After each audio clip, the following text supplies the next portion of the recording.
നമസ്കാരം. രാഹുൽ ഗാന്ധി കേരളത്തിൽ ശക്തമായ ഇടപെടൽ നടത്തുന്നു. കോൺഗ്രസിനകത്ത് അഴിച്ചുപണിയുണ്ടാക്കി കൃത്യമായ ഇടപെടൽ നടത്തി രാഷ്ട്രീയ നേട്ടമുണ്ടാക്കി അത് ദേശീയ രാഷ്ട്രീയത്തിലേക്ക് ഗുണം ചെയ്യിപ്പിക്കാനുള്ള ഒരു ശ്രമമാണ് രാഹുൽ ഗാന്ധി ഇപ്പോൾ നടത്തിക്കൊണ്ടിരിക്കുന്നത്. അതിന്റെ ഭാഗമായിട്ട് ഉമ്മൻചാണ്ടിയെ ഇടുക്കിയിൽ മത്സരിപ്പിച്ച് പാർലമെന്റിലേക്ക് കൊണ്ടുവന്ന് രാഹുൽ ഗാന്ധിക്ക് നിർദ്ദേശങ്ങളും അതുപോലെ തന്നെ രാഷ്ട്രീയ ഉപദേശങ്ങളും നൽകാനുള്ള ഒരു ലക്ഷ്യത്തിലേക്കാണ് ഉമ്മൻചാണ്ടിയെ ഇപ്പോൾ കൊണ്ടുവരാനുള്ള നീക്കം നടത്തുന്നത്.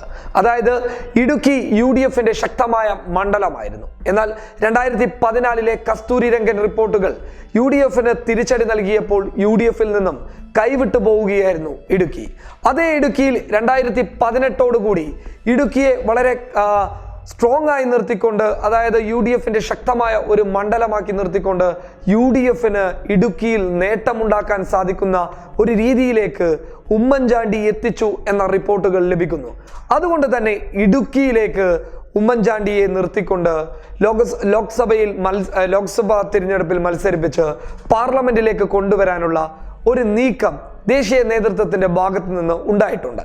എന്നാൽ ഈ നീക്കത്തോട് 2016 നിയമസഭാ തിരഞ്ഞെടുപ്പിലേറ്റ ഏറ്റവും വലിയ തിരിച്ചടി ഉമ്മൻചാണ്ടിയെ പല നേതൃത്വ ചുമതലകളിൽ ഏൽക്കുന്നതിന്റെ ഭാഗമായിട്ട് അദ്ദേഹം മാറി നിന്നിട്ടുണ്ട്. അതായത് നേതൃത്വ നിരയിലേക്കൊന്നും ഇല്ല എന്നും ചുമതലകൾ വഹിക്കാൻ താനില്ല എന്ന ഒരു നിലപാട് ഉമ്മൻചാണ്ടി സ്വീകരിച്ചിരുന്നു.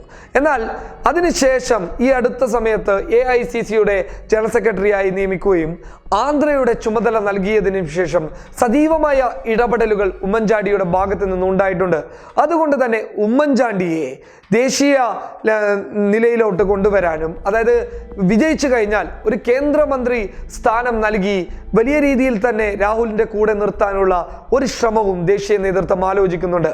അതായത് ഇടുക്കി ഇനി ലഭിച്ചില്ല എന്നുണ്ടെങ്കിൽ കോട്ടയത്തെ കേരള കോൺഗ്രസിന്റെ സീറ്റ് വിട്ടു നൽകാൻ കേരള കോൺഗ്രസ് തയ്യാറായാൽ കോട്ടയത്ത് മത്സരിപ്പിക്കാനും സൂചനകളുണ്ട്. അതായത് ഇത് സംബന്ധിച്ച് 24 ചാനലിന്റെ ഒരു ചോദ്യം, അതായത് ഉമ്മൻചാണ്ടിയോടുണ്ടായിരുന്നു, ദേശീയ നേതൃത്വത്തിന് ഇങ്ങനെയുള്ള ഒരു നീക്കമുണ്ടല്ലോ, ഏത് രീതിയിലാണ് താങ്കൾ ആ നീക്കത്തോട് പ്രതികരിക്കുന്നത് എന്നുള്ള 24 ചാനലിന്റെ അവതാരകന്റെ ചോദ്യത്തോട് ഉമ്മൻചാണ്ടി പ്രതികരിച്ചത്, എനിക്ക് സംസ്ഥാന രാഷ്ട്രീയത്തിൽ പോയാൽ മതി, ദേശീയ രാഷ്ട്രീയത്തിലേക്ക് കടക്കാൻ താല്പര്യമില്ല, അല്ലെങ്കിൽ MP ആകാനുള്ള ഒരു താല്പര്യമില്ല എന്നും അദ്ദേഹം പറഞ്ഞിരുന്നു. എന്നാൽ പാർട്ടി ദേശീയ നേതൃത്വം തന്നോട് ഇക്കാര്യം പറയുകയാണെങ്കിൽ, അതായത് ഈ കാര്യം വളരെ വ്യക്തതയോടുകൂടി തന്നോട് സൂചിപ്പിക്കുകയാണെന്നുണ്ടെങ്കിൽ അതിന് താൻ തയ്യാറാവുമെന്നും ആ ചാനലിന്റെ അഭിമുഖത്തിൽ പറഞ്ഞിരുന്നു.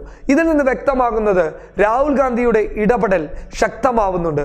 കോൺഗ്രസിനകത്ത് അഴിച്ചുപണി നടത്തി യുവാക്കളെ കൊണ്ടുവരുന്നതിനപ്പുറം മുതിർന്ന നേതാക്കന്മാർക്കും യുവാക്കൾക്കും ഒരേ പരിഗണന നൽകി മുതിർന്ന നേതാക്കന്മാരെ തള്ളിക്കളയാതെ അവരെ ദേശീയ രാഷ്ട്രീയത്തിലേക്ക് കൊണ്ടുവന്ന്, അല്ലെങ്കിൽ ലോക്സഭയിലേക്ക് കൊണ്ടുവന്ന് ഒരു കേന്ദ്രമന്ത്രി സ്ഥാനം കൊടുക്കാനുള്ള ഒരു പദ്ധതിയും രാഹുലിനുണ്ട്.